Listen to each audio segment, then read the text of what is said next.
to reprimand the rain. The burn that has long since settled in my chest.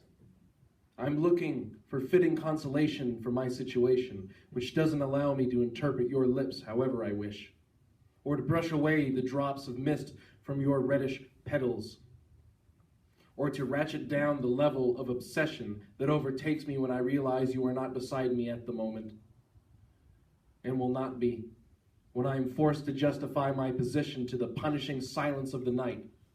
Just act as if the earth is silent, as we see it from a distance, and that everything that's happened between us was not more than a bad joke that's gone too far.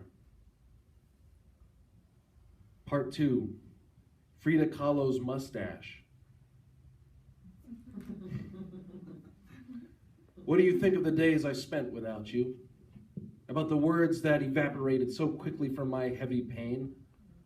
About the knots that were deposited in my chest like dried algae?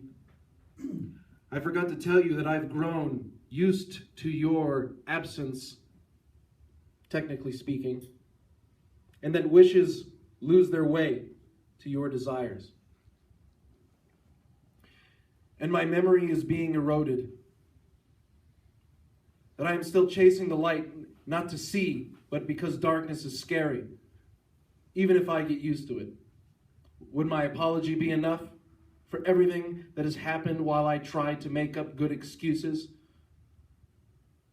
For every time jealousy was aroused in my chest, for every time despair ruined a new day of my dark days, for every time I said justice would get menstrual cramps and love was a feeble-minded man in the autumn of his age with erectile dysfunction, I will have to sidestep my memory and claim that I sleep well.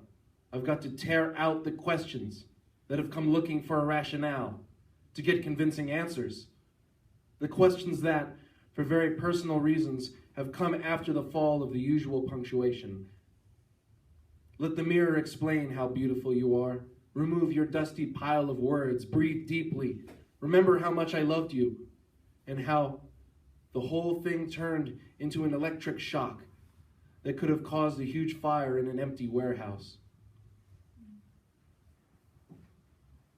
For the last year, poet Ashraf Fayadh has been detained in the Saudi city of Aba without clear legal charges beyond having ideas that do not suit Saudi society, based on a reader's complaint about his 2008 poetry collection, Instructions Within.